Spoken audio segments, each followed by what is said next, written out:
Good morning, students. Today we are discussing about a most important chapter, principle of inheritance.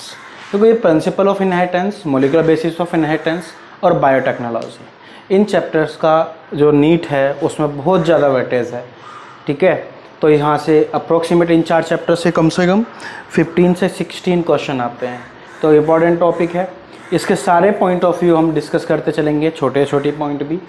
तो principle of genetics या genetics chapter का नाम डाल देता हूं मैं.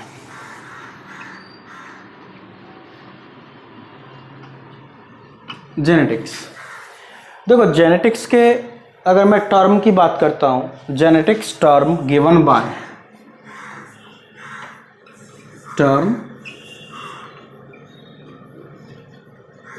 By W Bateson.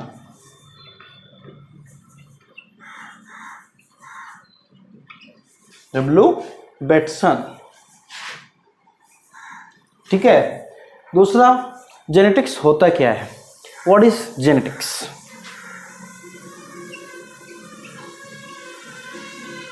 जेनेटिक्स होता है क्या? Collective study of heredity and variation. इसको बोलते हैं कलेक्टिव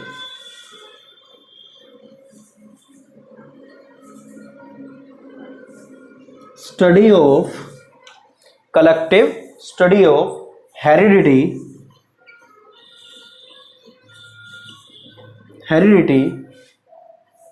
एंड वेरिएशन.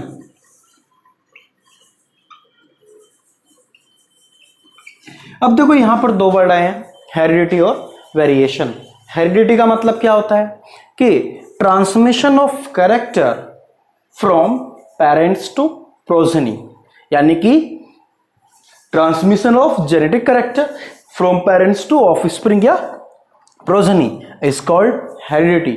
और वेरिएशन का मतलब होता है चेंजेस. मतलब जब कैरेक्टर ट्रांसफर होते हैं तो जो भी उसमें चेंजेस आते हैं ऑर्गेनिज्म में, हम उसको वेरिएशन बोलते हैं. तो देखो हेरिडिटी, ये 2 वर्ड की वर्ड है इसके, हेरिडिटी एंड वेरिएशन. क्वेश्चन एक यही बन जाएगा, collective study of heredity and variation is called genetics. Heredity,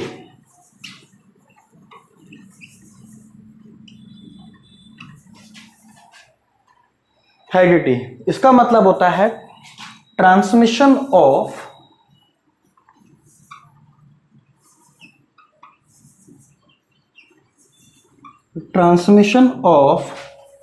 genetic character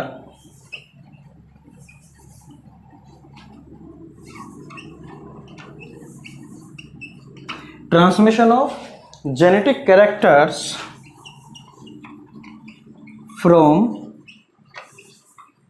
parent to progeny.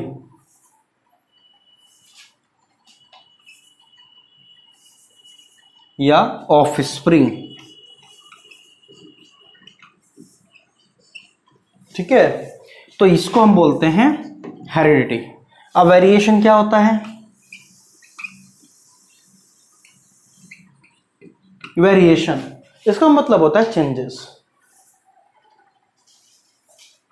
मतलब कि इंडिविजुअल्स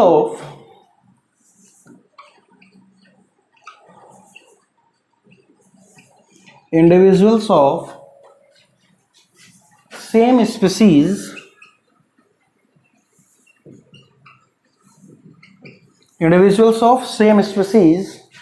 हैव सम चेंजेस. और जो ये चेंजेस होते हैं इसी को हम वेरिएशन नाम देते हैं. ठीक है. अब अगर मैं बात करता हूं कि टर्म गिवन बाय बैटसन था, इसके फादर कौन होंगे? Father of genetics Gregor John Mendel. Father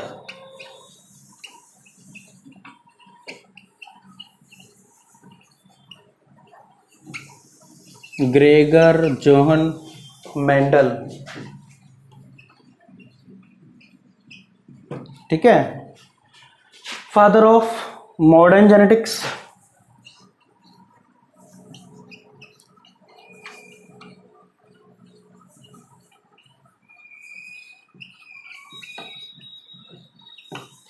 वो होता है W. Bateson, father of experimental genetics.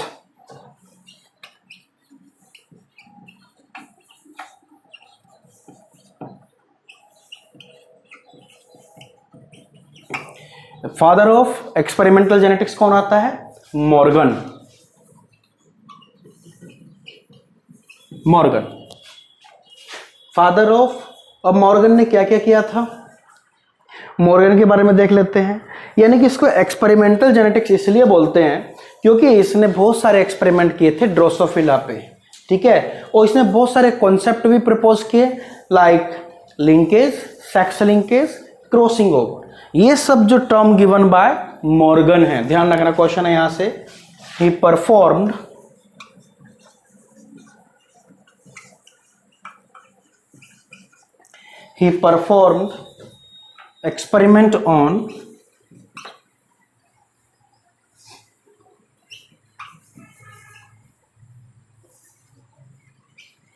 experiment on Drosophila.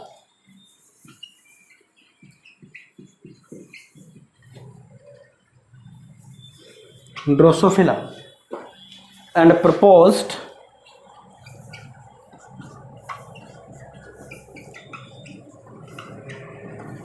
various concept like कौन से? Linkage,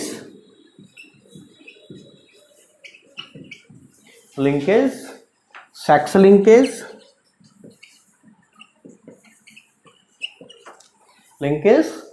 linkage, crossing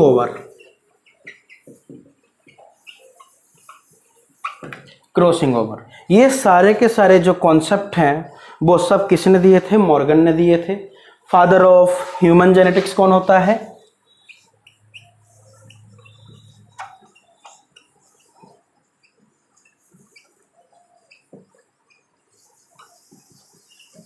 father of human genetics ए गैरो।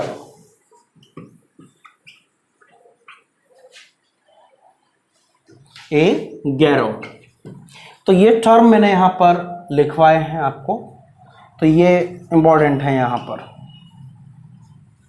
ठीक है। अब हम आगे देखते हैं इसका, कि यहां तक का नोट कीजिए।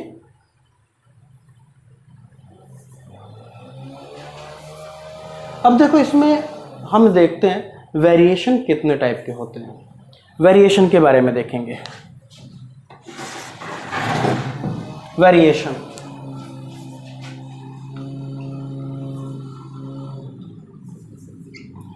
वेरिएशन जो होते हैं वो दो टाइप के होते हैं। कितने टाइप के? दो टाइप के। कौन कौन से? एक होता है सोमेटिक वेरिएशन और दूसरा होता है जर्मिनल वेरिएशन। पहला होता है सोमेटिक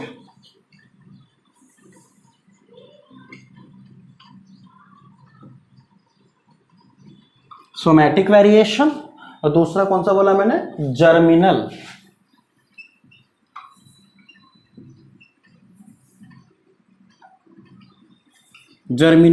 वेरिएशन। जो सोमेटिक वेरिएशन होता है ये ट्रांसफर नहीं होता है, तो इसलिए हम बोलते हैं नॉन इनहेरिटेबल।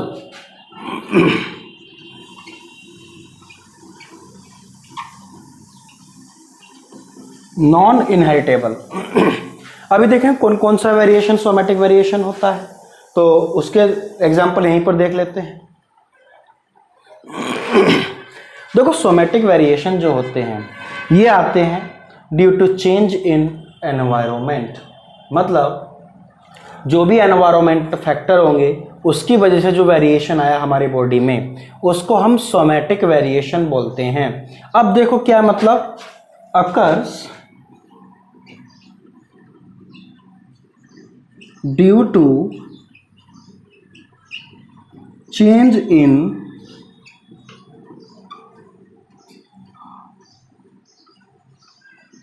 एनवायरनमेंट। ठीक है।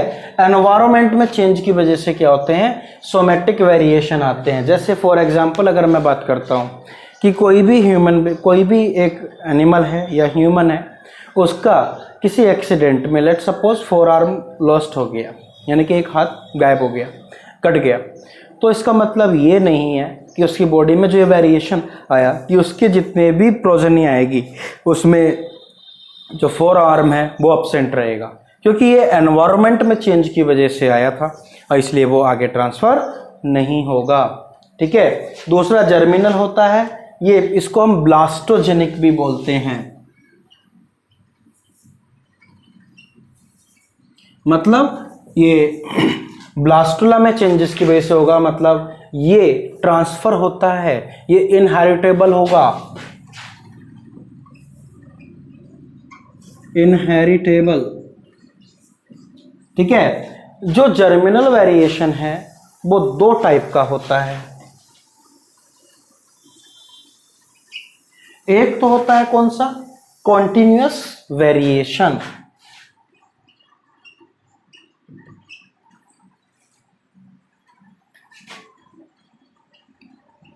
कॉन्टिन्यूअस वेरिएशन, और दूसरा होता है डिसकॉन्टिन्यूअस वेरिएशन।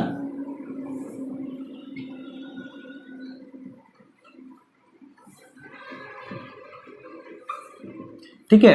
जो कॉन्टिन्यूअस वेरिएशन है ये होता है due to crossing over, occurs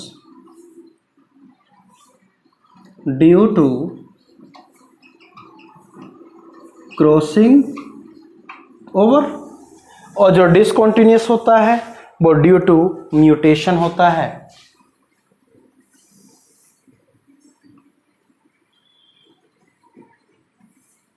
due to mutation, mutation मतलब या तो हमारे क्रोमोसोम में कोई न्यूक्लियोटाइड या बेस सीक्वेंस ऐड हो जाए या डिलीट हो जाए, तो उसको म्यूटेशन बोलते हैं। जो भी चेंजेस आएगा वो डिसकॉन्टिन्यूअस वेरिएशन में रहेगा, मतलब किसी भी इस जनरेशन में या तो वेरिएशन कम हो जाएगा या बढ़ जाएगा, उसी को बोलते हैं हम लोग डिसकॉन्टिन्यूअस वेरिएशन। लेकिन जो कॉन्टिन्यूअस है वो इक्वल अमाउंट में चलेगा और कॉन्टिन्यूअसली चलता रहेगा। अब यहाँ पर एक टर्म आता है factors.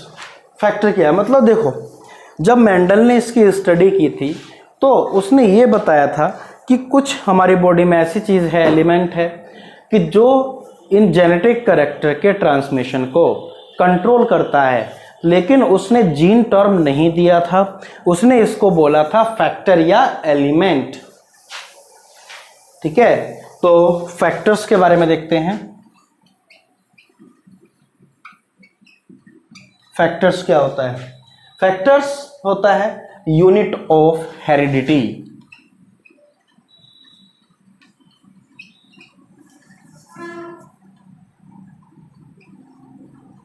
Unit of heredity which is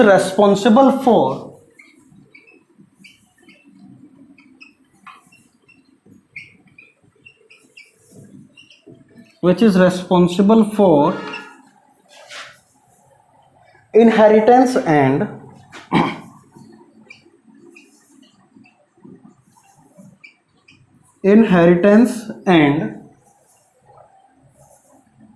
appearance of character।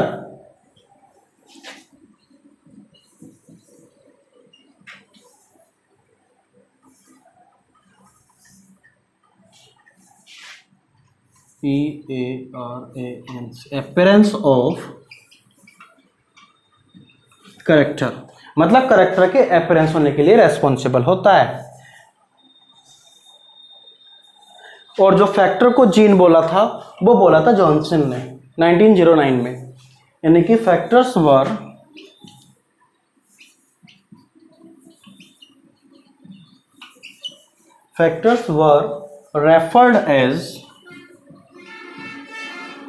referred as genes by Johnson।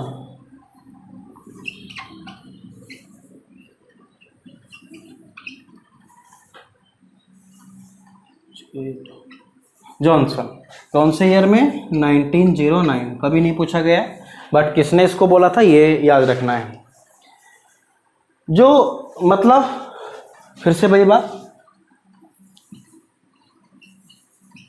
Mendel use term, ये इंपॉर्टेंट है, used term element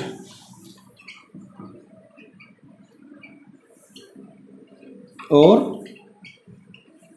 factor,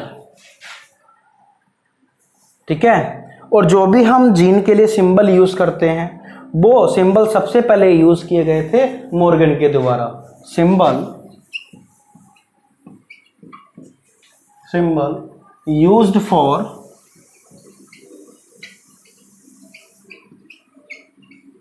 jeans by Morgan ने किया था, नोट कीजिए।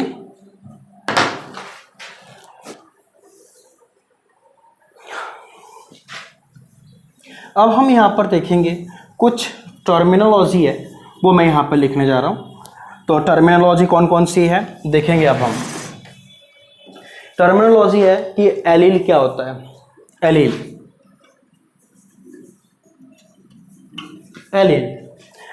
जो होता है, it is the alternative form of a gene. कहते हैं alternative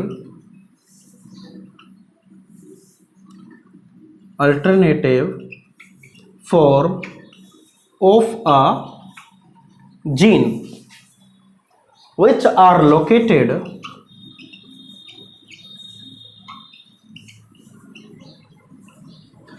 are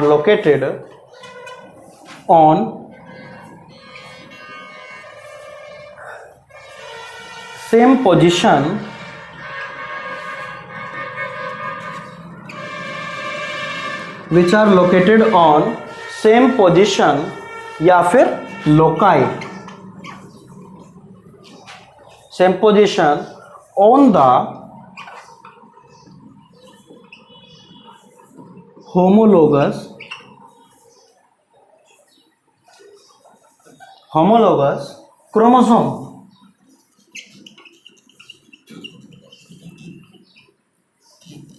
chromosome.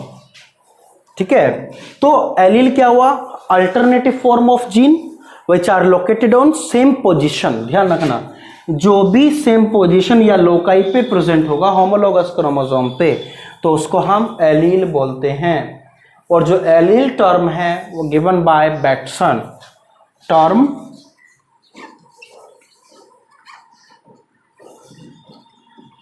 coined by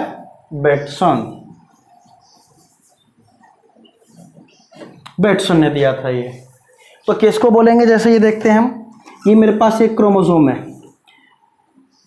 इस पे एक जीन यहां पर है, एक यहां पर है, तो ये भी हो सकता है या फिर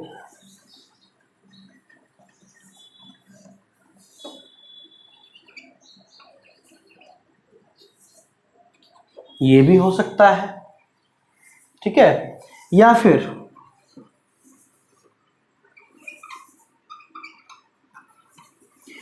ये। तो इसलिए हम बोलते हैं, देखो एक जीन है हमारा, ये कैपिटल टी एक जीन हो गया जो कि टॉलनेस के लिए रेस्पॉन्सिबल है। तो वन जीन हैज कितने allele, 2, one gene has 2 allele. तो इसका मतलब ये है, ठीक है। अब यहां पर हम देखते हैं कंडीशन कि होमोजाइगस क्या होता है। नेक्स्ट इसमें टर्म हमें डिस्कस करना है, होमोजाइगस।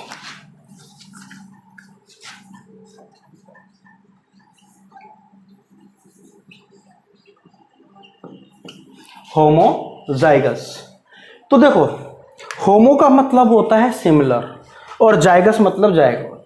मतलब क्या है कि अगर कोई जाइगोट सेम टाइप के, यानी कि जिन गैमीट में सिमिलर क्रोमोसोम हो उसके फ्यूजन से बनता है, हम उसको होमोजाइगस, उस जाइगोट को क्या बोलते हैं, होमोजाइगस कंडीशन। यानी कि या तो दोनों कैपिटल हो या दोनों स्मॉल हो, तो उसको हम होमोजाइगस बोलेंगे। तो लिखेंगे A zygote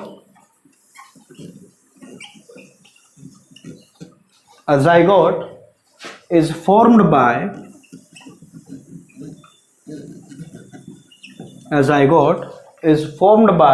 fusion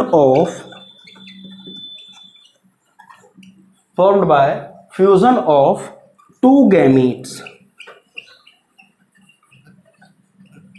Fusion of two gametes having identical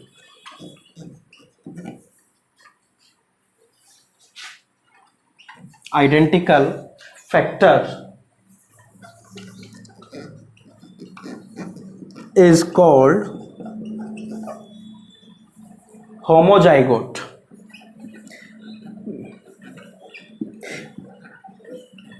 क्या बोला हमने उसको? Homozygote and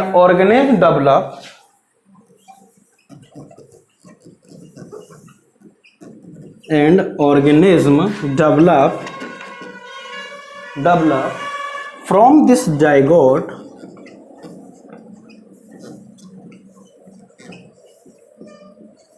is called homozygous.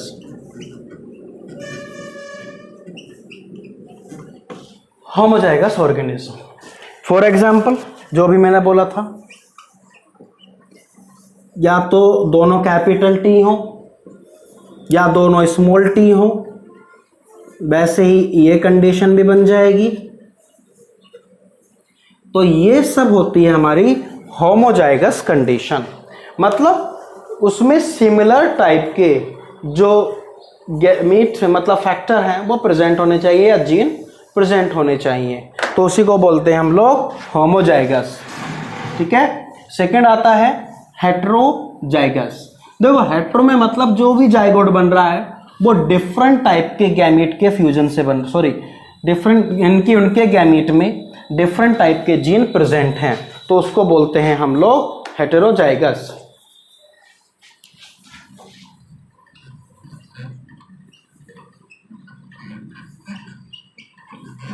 Heterozygous इसका मतलब है अ zygote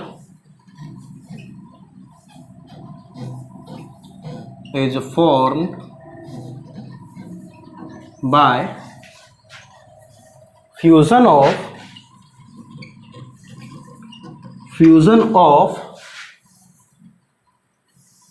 two different type of gamete.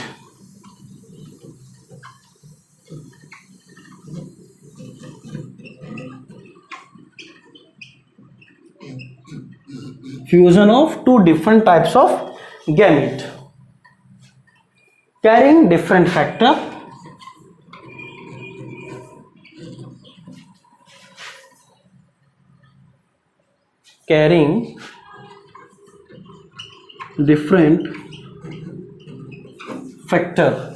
मतलब डिफरेंट फैक्टर प्रेजेंट है उसमें, is called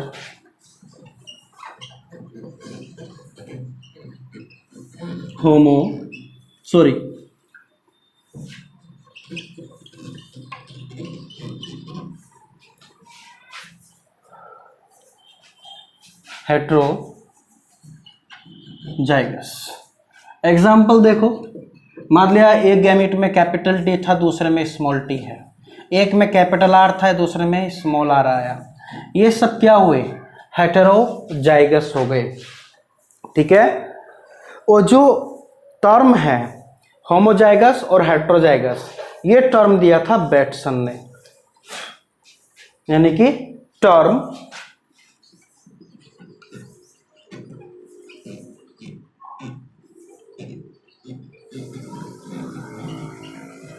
heterozygous homozygous is given by coined by किसने? बैटसन ने. बैटसन ने ये टर्म दिया था. ठीक है. अब इसके बाद नेक्स्ट टर्म आता है hemizygous.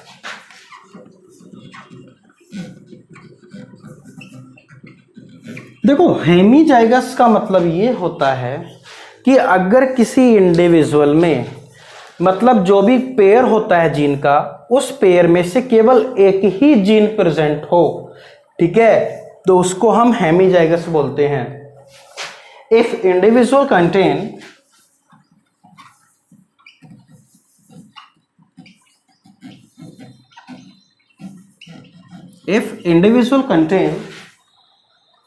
only one gene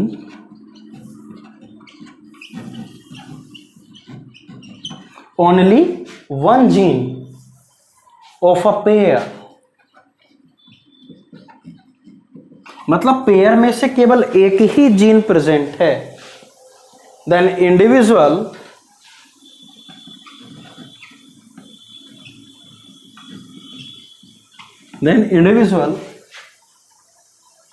said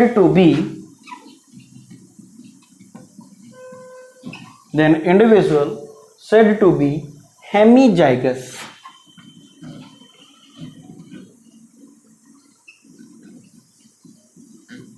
hemizygous, ठीक है। इसका एग्जाम्पल होता है ह्यूमन मेल।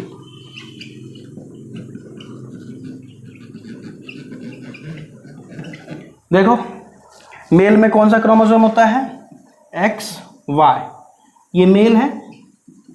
फीमेल में कौन सा होगा, एक्स एक्स। तो इस एक्स का केवल मेल में एक एक्स ही तो आया, दूसरा तो है ही नहीं, तो इसलिए इसको बोलते हैं हम लोग हेमीजाइगस कंडीशन। नेक्स्ट होता है फिनोटाइप। क्या होगा नेक्स्ट टर्म देखते हैं हम लोग।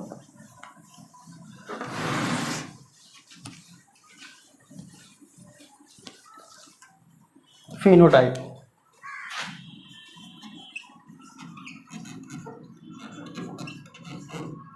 देखो फिनोटाइप का मतलब होता है physical appearance of a individual, मतलब कि जो भी ऑर्गेनिज्म है उसमें जो करैक्टर हैं उसके बेसिस पे वो किस तरीके का उसका फिजिकल अपीयरेंस है, उसको हम फिनोटाइप बोलते हैं।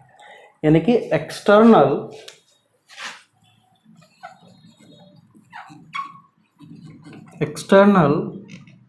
And morphological,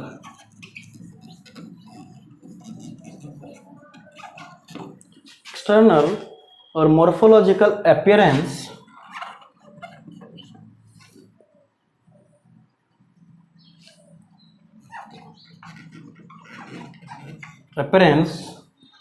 of an organism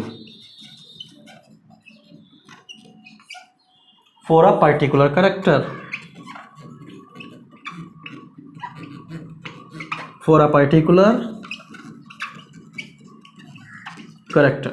is called phenotype।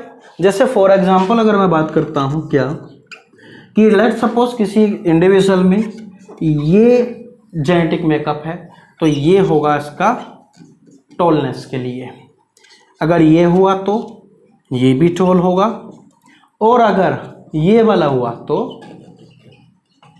Dwarf होगा, ठीक है। सॉरी,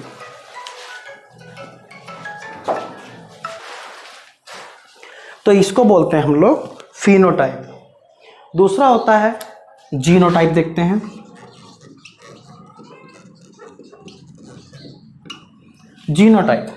जीनोटाइप का मतलब होता है जेनेटिक कॉन्स्टिट्यूशन और genetic makeup of a organism, मतलब किसी भी ऑर्गेनिज्म में किस तरीके से जीन प्रेजेंट हैं उसके जेनेटिक मेकअप को हम जीनोटाइप बोलते हैं। द जेनेटिक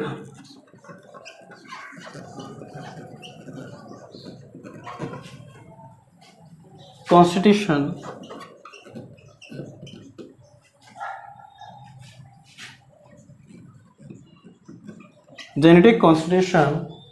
और जेनेटिक मेकअप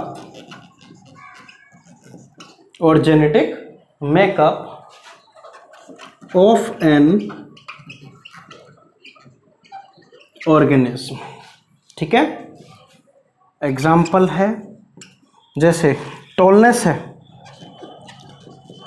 टॉलनेस के लिए या तो जीन ये वाला होगा या ये वाला होगा। जैसे ही ड्वार्फ उसके लिए हमें पता है उसका जेनेटिक मेकअप क्या होगा, स्मॉल टी होगा। तो ये हमारा होता है जीनोटाइप। और जो टर्म है जीनोटाइप और फिनोटाइप ये दिए थे जॉनसन ने। Term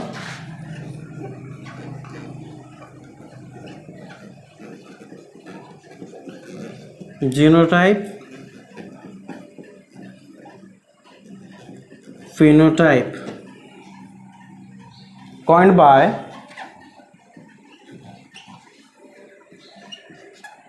by Johnson।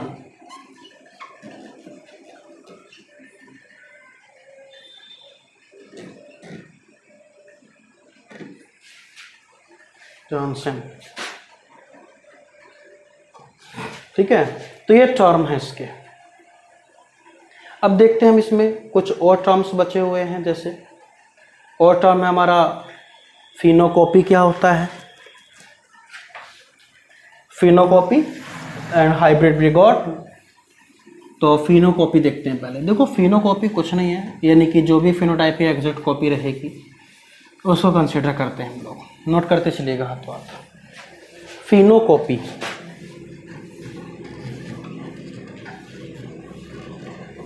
फिनोकॉपी ये क्या होता है?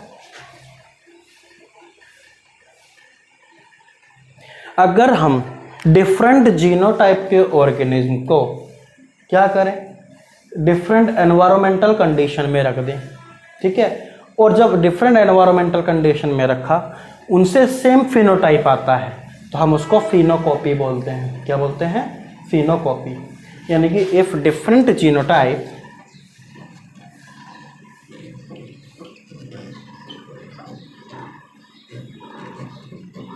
if different genotype are placed in if different genotype are placed in different environmental condition,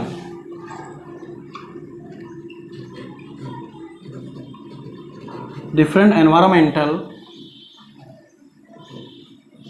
condition, then they produce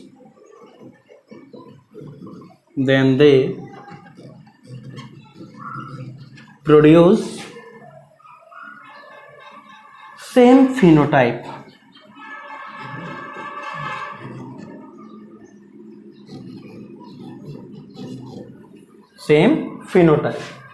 ठीक है। तो इसलिए हम क्या बोलते हैं, जो भी ऑर्गेनिज्म होगा phenocopy of each other. Next आता है हाइब्रिड विगोर। हाइब्रिड विगोर, ठीक है, या इसको हेट्रोसिस भी बोलते हैं। हेट्रोसिस। देखो हाइब्रिड विगोर या हेट्रोसिस का मतलब होता है कि सुपीरियरिटी ऑफ ऑफस्प्रिंग, मतलब एक ऑफस्प्रिंग अपने पेरेंट से किस तरीके से सुपीरियर हो सकता है, उसको हम हाइब्रिड विगोर बोलते हैं। Superiority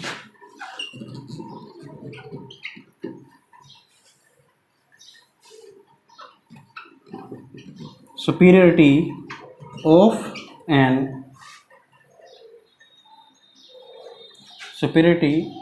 offspring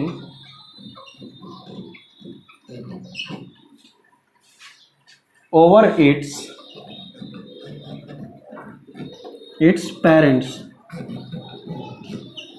its parents, is called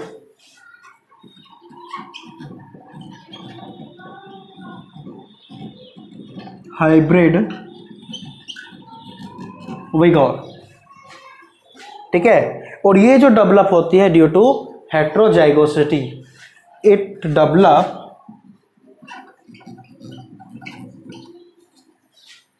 develops due to heterozygosity, मतलब हेट्रोजाइगोसिटी की वजह से ये डेवलप होगी। ठीक है, अब इसमें दो पॉइंट और बचे हैं, डोमिनेंट और रेसेसिव, कि डोमिनेंट क्या होता है और रेसेसिव क्या होता है। डोमिनेंट,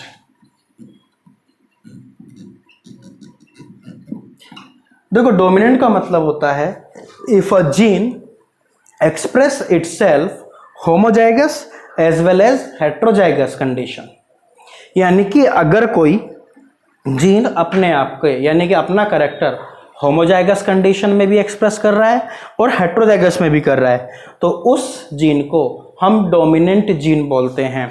यानी कि if a gene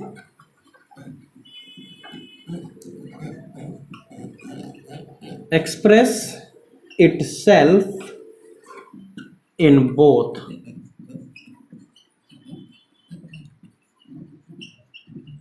homozygous as well as heterozygous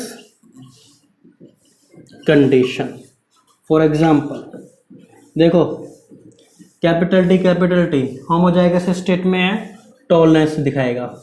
capital T small T heterozygous में आ गया तो भी टॉलनेस है। दूसरा होता है रेसेसिव, नोट करते चलेंगे। Recessive,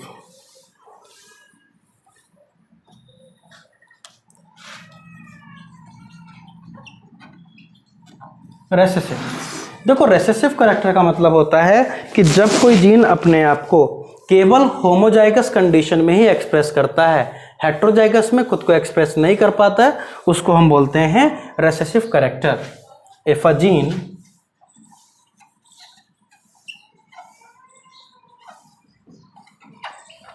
express itself only in homozygous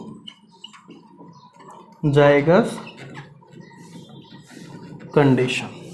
example small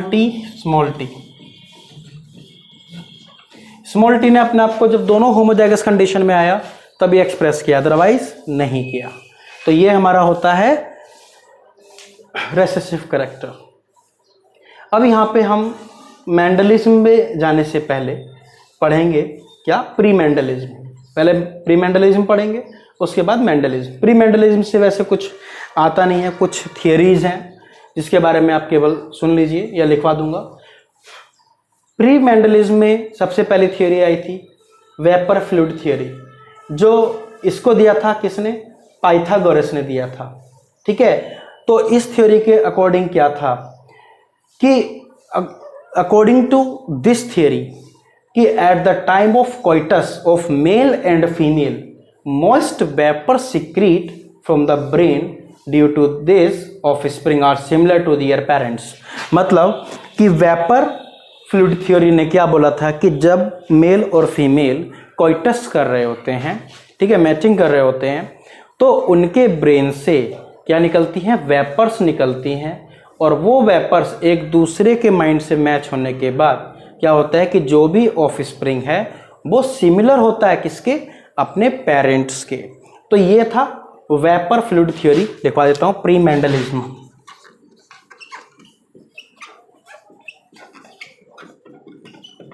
pre Mendelism, सबसे पहले vapour fluid theory. Vapour fluid theory किसने दिया था, पाइथागोरस ने, बाय पाइथागोरस।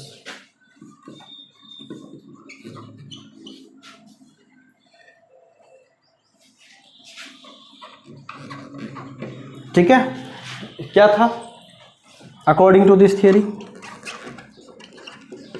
कभी नहीं पूछा गया है। अकॉर्डिंग टू दिस थियरी क्या बोला था, eight the time of coitus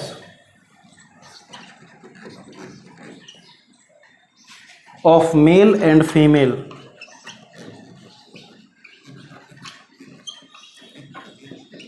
coitus of male and female. Moist vapor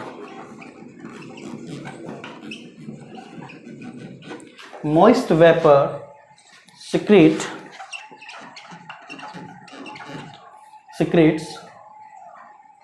from the brain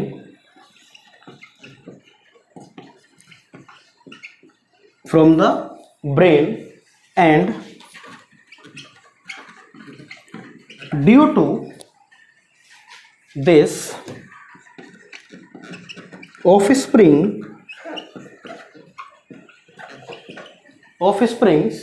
are similar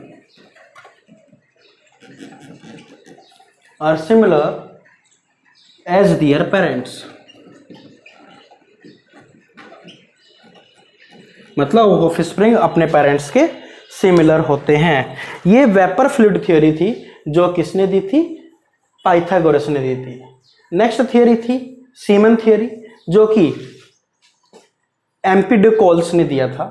तो इस थ्योरी के अकॉर्डिंग ये था कि semen of male and female is mixed during coitus and character of parents appear into the offspring due to mixture. ये इसने बोला था, ठीक है। और इस में क्या था बेसिकली, एरिस्टोटल ने भी इसमें कुछ काम किया कि semen of male is considered as highly purified blood which has power of life and it is nourished by semen of female. ये एरिस्टोटल ने बोला था इसके अंदर। तो देखेंगे सेकंड थ्योरी प्री मेंडलिज्म के अंदर ही कौन सी आती है।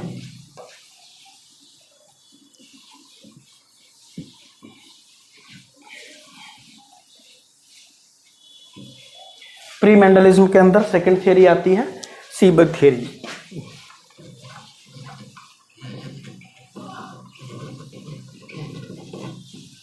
बाय किसने? MP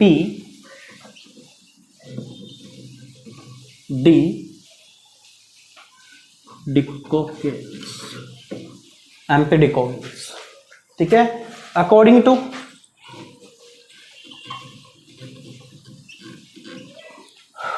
टू हिज व्यू उसने क्या बोला था?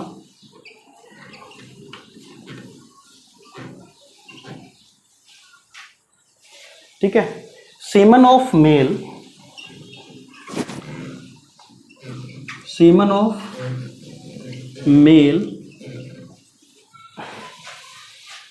And female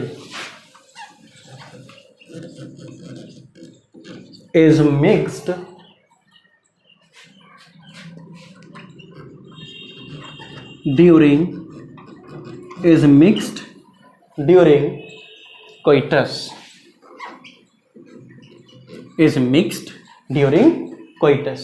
And characters of parent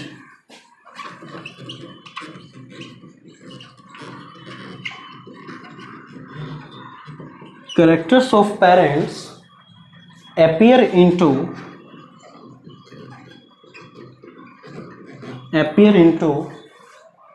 the offspring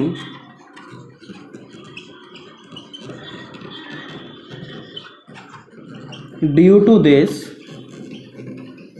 mixture. ठीक है, ये सीमन थियरी ने बोला था कि जो मेल और फीमेल का जो सीमन है वो कोइटस के टाइम पे क्या होता है, मिक्स कर जाता है, जिससे जो करेक्टर हैं वो पेरेंट्स के ही ऑफस्प्रिंग में आते हैं। ये कोइटस ने बोला, ये एम्पिडिकोल्स ने बोला था, और एरिस्टोटल ने क्या बोला था इसी थियरी में,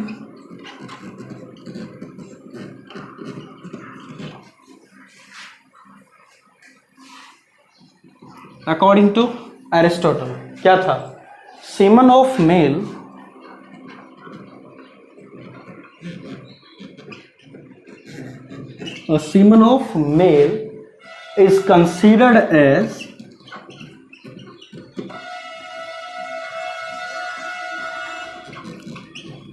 is considered as highly purified blood.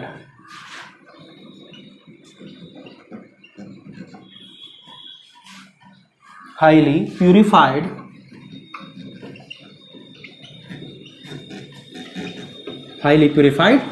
blood which has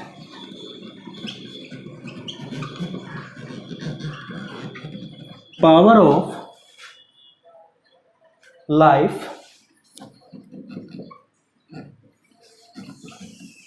and it is nourished by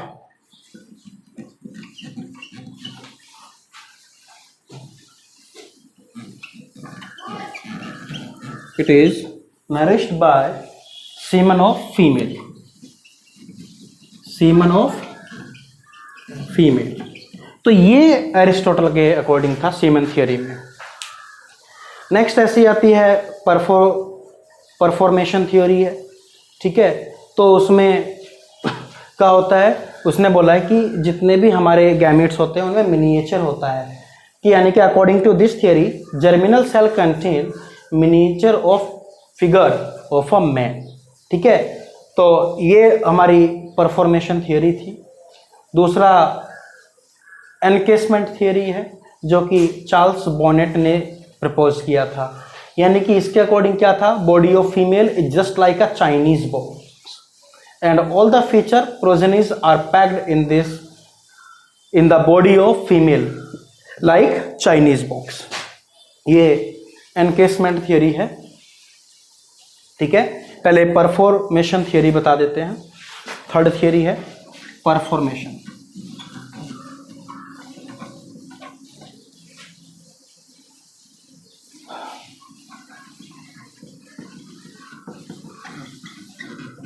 परफॉर्मेशन theory के अकॉर्डिंग क्या है, germinal cell contain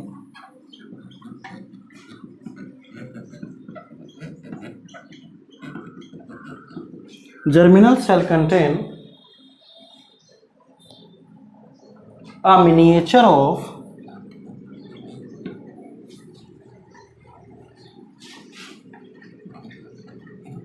miniature of या miniature figure of a man. मतलब इसमें यह है कि जो जर्मिनल सेल है उसमें ऑलरेडी से ही जो ह्यूमन बीइंग में या किसी भी ऑर्गेनिज्म में कैसी फिगर बननी है वो पहले से ही फिक्स होता है, ठीक है। तो दूसरा है एनकेसमेंट थियरी। देखेंगे एनकेसमेंट थियरी क्या बोलती है।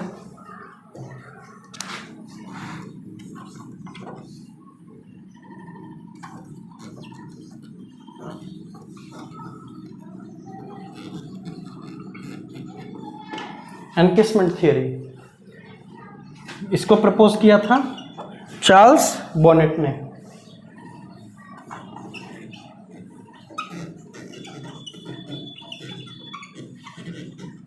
चार्ल्स बॉनेट ने क्या था, according to his view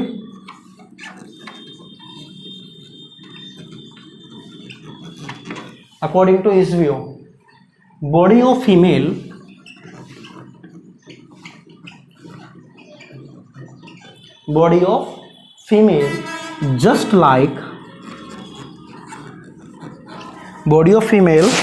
just like Chinese box।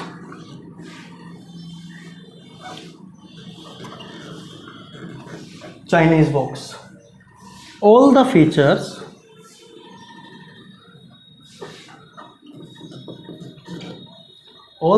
features progenies are packed in the body of female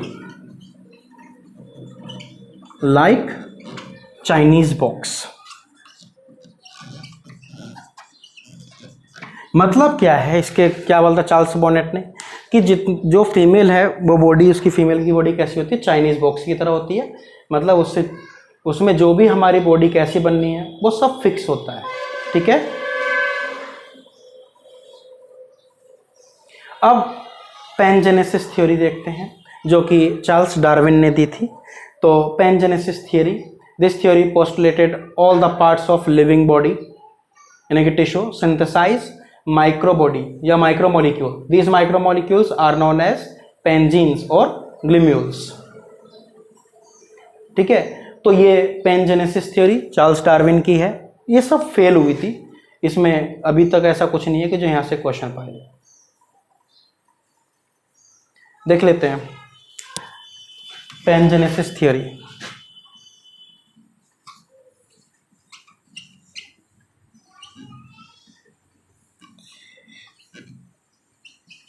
पैनजेनेसिस theory, तो पैनजेनेसिस थ्योरी के अकॉर्डिंग क्या होता है, तो देख लेते हैं। Described by Charles Darwin, Darwin ने दिया था। This theory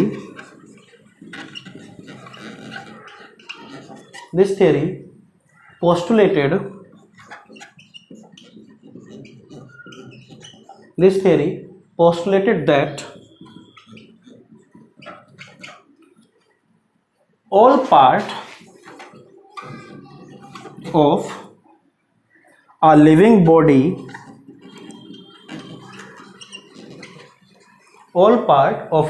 body synthesized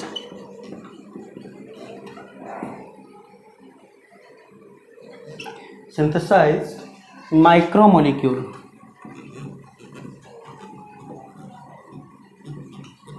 macromolecules. These macromolecules are known as